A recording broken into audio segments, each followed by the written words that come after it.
Mr. Speaker,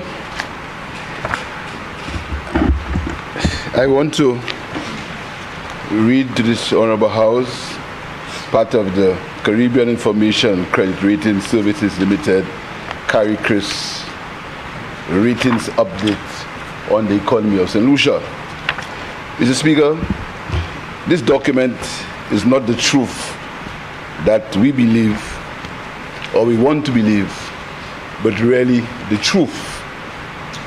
The truth as envisaged by independent experts.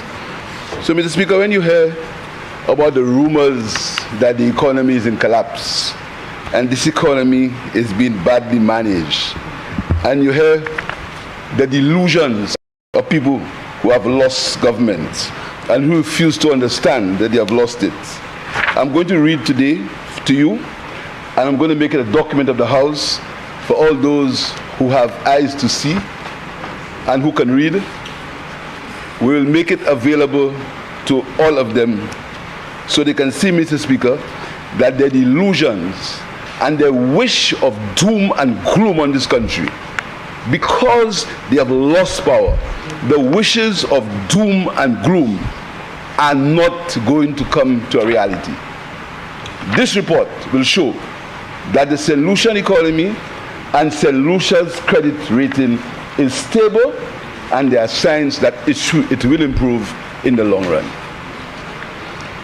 On September 14th, CARICRIS reaffirmed the issue sovereign credit ratings of BBB-, foreign and local currency ratings on its regional rating scale assigned to the government of St. Lucia. A stable outlook was maintained. Rating sensitivity factors. Factors that could lead to an improvement in the ratings and or outlook include substantial changes in the debt levels leading to a debt to GDP ratio below 65%, achievement of a balanced budget over the medium term, sustained real GDP growth of the order of 3% per annum or more above pre-COVID-19 level.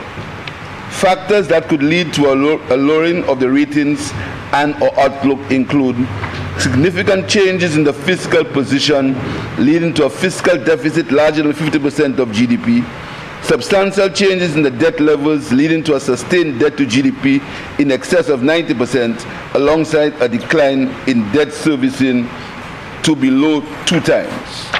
Rating rationale. Caribbean Information and Credit Rating Services Limited, CARICRIS, has reaffirmed the ratings of BBB-, foreign currency and local currency ratings on its regional rating scale for the several rated debt issues of the government of St. Lucia. These ratings indicate that the level of creditworthiness of these debt obligations adjudged in relation to other debt obligations in the Caribbean is adequate. CARICRIS has also maintained a stable outlook. The stable outlook is based on the improvement in fiscal performance and in debt to GDP from the COVID-19 shock in 2020. Debt ratios have now returned to around the pre-COVID level. Supporting the debt to GDP analysis within the current rating category limits is the expectation that it should remain below 70% by the end of 2023-24. Additionally, strong rebound in tourism as well as the continuous investment flows are expected to support balance of payments health. However, the downside risks to the outlook include high energy prices, which can negatively impact fuel excise revenue, and a rising level of criminality, which can dampen St. Lucia's tourism attractiveness, increases business costs, and reduce the everyday welfare of citizens. The factors supporting the ratings are rating drivers, key strengths, monetary and exchange rate stability underpinned by membership in the quasi-currency board arrangements. Key risk, Fiscal performance can be erratic in the current high inflationary environment because while debt to GDP benefits from high nominal GDP impacts, fiscal spending can balloon with large social transfers and reduce fuel excise receipts. Sound financial sector despite COVID-19 challenges. Debt to GDP, key risk. Debt to GDP is projected to remain above the target of 60% over the medium term, requiring a twin strategy of fiscal consolidation and GDP growth to accelerate decline below the target. Key strengths. Economic activity is wider than most sub-regional peers. Although dependent on buoyancy in tourism, however, consistent but low growth in GDP is expected in the coming years. Rising and persistent crime can derail risk, can derail political focus, and can be disruptive to fiscal and investment planning. Economic income and economic structure, BBB plus, adequate. St. Lucia's nominal GDP remains the largest in the Organization of Eastern Caribbean States sub-region at US $2.3 billion in 2022. The economic base continues to be among the most diversified in the OECS.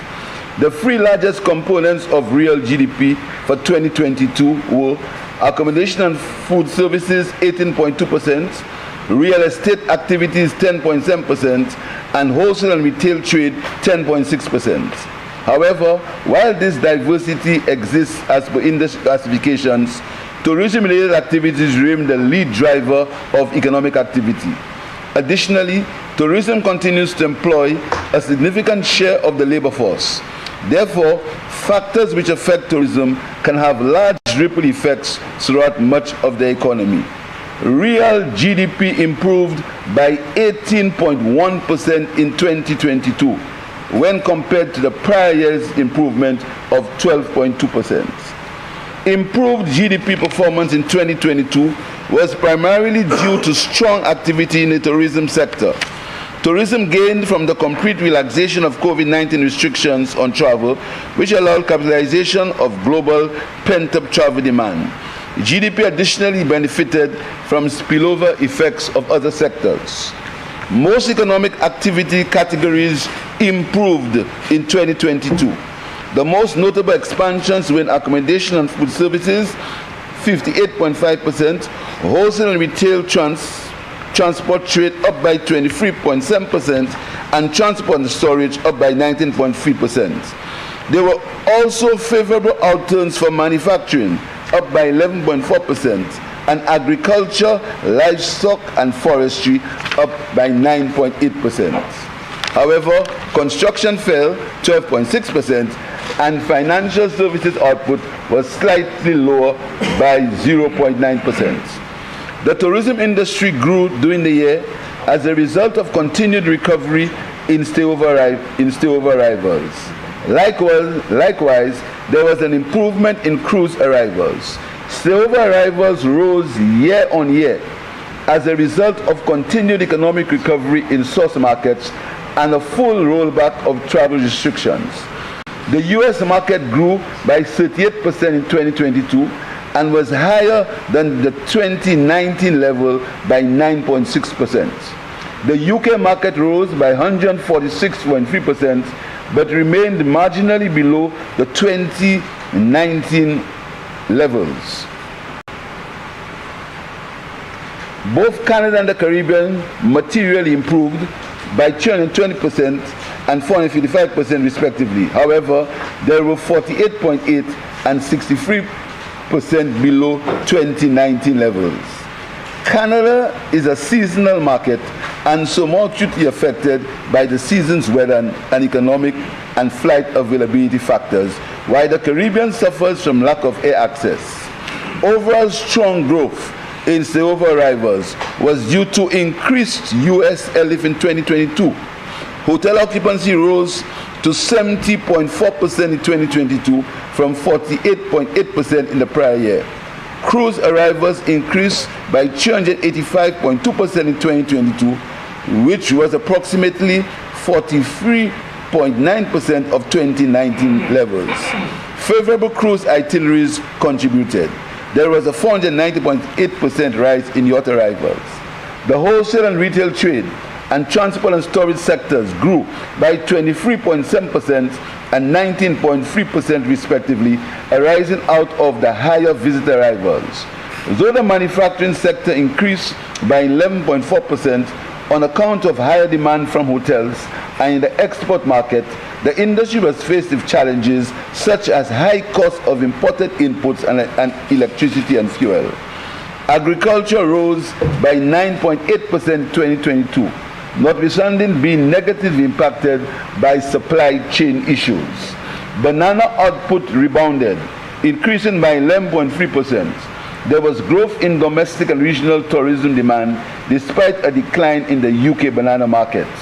The UK market challenge was due to concerns about food quality and rising shipping costs, and as a result, exports to this market were suspended.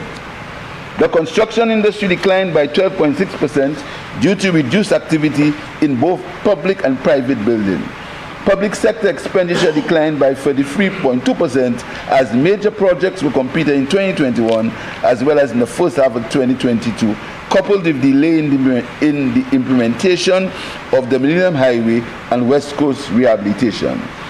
The sector's activity included the Iwanora International Airport Development Project, which is the largest public sector development, the completion of the road improvement and maintenance program, the reconstruction of the cul-de-sac bridge, school improvement works on the equip, the constituency development program, and the Viewfort water supply. Private sector construction activity included work on the golf course at Cabot, St. Lucia Resort, the Dreams and Zortri Hotel in Miku, the Orange Grove Plaza, villa expansions at the Sandals Halcyon Beach Resort, and renovations at the Windjammer Landing and Beach Resorts. The labor market improved in 2022 as a result of the continued recovery in economic activity. The unemployment rate was 16.5%, which was the lowest in several recent years. Youth unemployment was particularly acute in prior years. While it still remains high, the government of St. Lucia has created a youth economy agency to encourage entrepreneurship and create opportunities for growing GDP and exports. Additionally, the expansion of the business process outsourcing industry creates additional employment opportunities. The offshore medical schools industry also can reduce unemployment through direct operational activities and construction of physical infrastructure. The government of St. Lucia intends to grow the edu business industry. Improvements in the ease of doing business have been forthcoming through financial structural reforms, such as credit report legislation, foreclosure legislation, bankruptcy and insolvency legislation, and secured transactions collateral registry. Mr. Speaker, as I said, I will make this entire document of the House. So allow me to continue to read, Mr. Speaker. Carrie Chris believes that the economy of St. Lucia will continue its resurgence in 2023. Supported again by robust output from the tourism sector. Arrivals are projected to reach 92% and 96% of 2019 levels in 2023 and 2024 respectively. There is intended harmonizing of tourism incentives into a single tourism development bill. Carrie Chris believes that this is a prudent initiative to consolidate and deepen tourism gains. Notwithstanding slow implementation, especially in public construction projects, an upturn in the construction sector is expected. New works under the HIRDP are projected to significantly fuel activity. Real GDP is projected to grow by 4.8% in 2023. However, downside risks to growth are significant and include the emergence of dangerous COVID-19 variants, rising levels of criminality, tropical storms, hurricane impacts, inflation and recessionary conditions, dampening tourism sector markets, demand for travel, and slower growth in partner countries.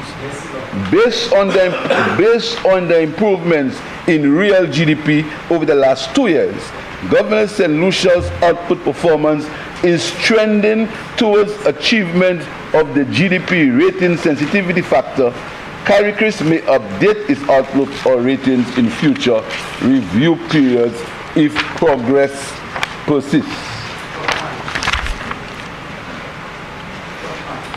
Mr. Speaker, then, as I said, the entire report will be made available for those who can read to read. Further, Mr. Speaker, it shows, Mr. Speaker, that the lies and the misinformation that is peddled by people who try to create the impression that the economy is a mess, Mr. Speaker. CARICRIS has shown this is completely different, and I'm not going to hide any part of it. The entire document is available for everyone to see, Mr. Speaker. So I hope, Mr. Speaker, that the public of St. Lucia understands that what passes in St. Lucia for opposition is slander, maliciousness, envy, and chagrin pouvoir. Thank you, Mr. Speaker.